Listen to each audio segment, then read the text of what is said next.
दोस्तों, आज की इस वीडियो में गौतम बुद्ध की कहानी के जरिए हम आपको बताएंगे कि बुद्ध के नजरिए से हमारी जिंदगी की कीमत क्या है।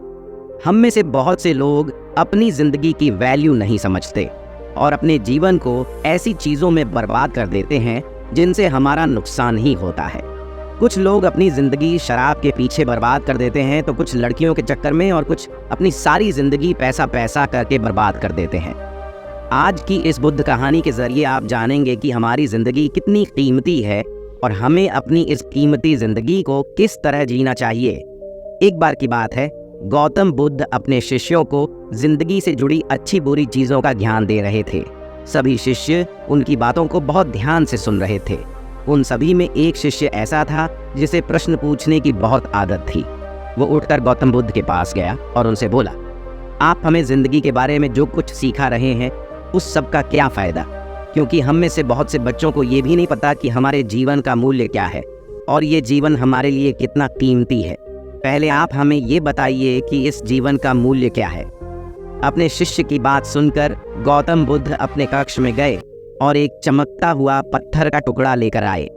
वो टुकड़ा उन्होंने अपने शिष्य को दिया और बोले, मैं तुम्हें इस जीवन का मूल्य तब बताऊंगा जब तुम इस पत्थर का सही मूल्य पता लगाकर आओगे। साथ ही ये ध्यान रखना कि तुम्हें ये पत्थर का टुकड़ा किसी को बेचना नहीं है। गौतम बुद्ध की बात मानकर वो शिष्य बाजार की तरफ चला गया। बाजार में सबसे पहले उसकी नज़र एक फल बेचने वाले पर पड़ी और उसने वो पत्थर उस फल वाले को दिखाया और बोला, इस पत्थर के बदले आप मुझे कितने फल दे सकते हो? फल वाला बोला, ये पत्थर कुछ खास तो नहीं है, लेकिन फिर भी इसके बदले में तुम्हें 10 केले दे सकता हूँ। वो शिष्य उस पत्थर को लेकर आगे चला गया। फिर उसे एक सब्जी वाला मिला। शिष्य ने उस सब्जी वाले से उस पत्थर की कीमत पूछी।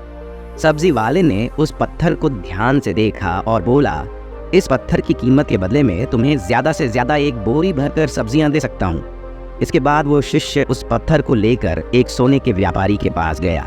उस पत्थर की टुकड़े की चमक देखते ही उस सुनार ने उसकी कीमत 100 सोने के सिक्के लगाई। शिष्य ने वो टुकड़ा बेचने से मना किया तो वो सुनार उसके बदले 200 सोने के सिक्के देने को भी राजी हो गया, लेकिन शिष्य ने वो पत्थर नहीं बेचा। इसके बाद वो शिष्य एक हीरों के व्यापारी के पास गया और उनके सामने उसने वो पत्थर के टुकड़े को रख दिया। उस पत्थर को देखते ही हीरों के व्यापारी ने एक साफ कपड़ा बिछाया, उस पत्थर को उसके ऊपर रखा, फिर उसकी परिक्रमा की और हाथ जोड़कर उस पत्थर को कपड़े में लपेटते हुए वो बोला, तुम जिसे मामूली पत्थर समझकर उसकी कीमत पूछ रहे हो, असल में ये एक बेशकीमती रूबी है। ऐसा रूबी हर किसी को नहीं मिलता। मैं अगर अपना सब कुछ बेच भी दूं तो भी इसकी कीमत नहीं चुका सकता। उस व्यापारी की बातें सुनकर वो शिष्य हैरान हो गया। वो दौड़ा दौड़ा सीधा बुद्ध के पास आया और उन्हें उसने जो कुछ भी बाजार में हुआ वो सब बताया। उसकी अचरज भरी बातें सुनकर गौतम बुद्ध बोले, तुम्हारे सवाल का जवाब इस रूबी की कीमत में ही छिपा है। हमारा जीवन भी एक रूबी है, रूबी की तरह ये भी बेशकीमती है, लेकिन हम इस बात को हमेशा नज़रअंदाज करते हैं और अपने जीवन का मूल्य नहीं समझते। हम दूसरों को देखकर और उनके जैसा जीवन जीने की कोशिश में अपने जीवन की कीमत को कम कर देते हैं। हम ये सोचते हैं कि हमारी ज़िंदगी की कीमत वही है जो दूसरे हमें बताते हैं, लेकिन ये बात हमेशा ध्यान रखना कि सामने वाला अपनी हैसियत, बुद्धि और अपनी समझ के हिसाब से तुम्हारी कीमत लगाता है। इस कहानी से हमें यह शिक्षा मिलती है कि ज़िंदगी सिर्फ एक बार मिलती है, इसलिए इसको बर्बाद ना करें। अपनी ज़िंदगी को उतना ही कीमती समझें जितना कीमती आप अपने बैंक में रखें रुपयों को समझते हैं। आज के समय में लोग अपनी ज़िंदगी से ज़्यादा कीमती प्यार, पैसों और दिखावे से भरी चीज़ों को समझते हैं। प्यार के चक्कर में लोग सुसाइड कर लेते हैं। पैसों के चक्कर में ऐसा काम करने लग जाते हैं जिससे उनकी ज़िंदगी बर्बाद हो जाती है। नाम कमाने के चक्कर में उल्टे सीधे काम करने लग जाते हैं। हमेशा याद रखें कि दिखावा करना ज़रूरी नहीं है।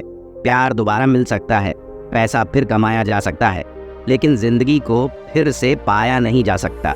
इसलिए अपनी इस बेशकीमती ज़िंदगी को अच्छे से जिएं, हर पल का आनंद लें। कभी ये ना सोचें कि आप इस दुनिया में किसी काम के नहीं हैं, ना कभी ये सोचें कि आपकी ज़िंदगी व्यर्थ है। आपके होने या ना होने से कुछ फ़र्क नहीं पड़ता। जब भी ऐसे नेगेटिव विचार आपके मन में आए तो खुद को बस ये याद दिलाएं कि जीवन एक रूबी है और ये बेशकीमती है। आप इस दुनिया में किसी काम के नहीं हैं, न कभी ये सोचें कि आपकी ज़िंदगी व्यर्थ है, आपके होने या ना होने से कुछ फ़र्क नहीं पड़ता। जब भी ऐसे नेगेटिव विचार आपके मन में आए तो खुद को बस ये याद दिलाएं कि जीवन एक रूबी है और ये बेशकीमती है।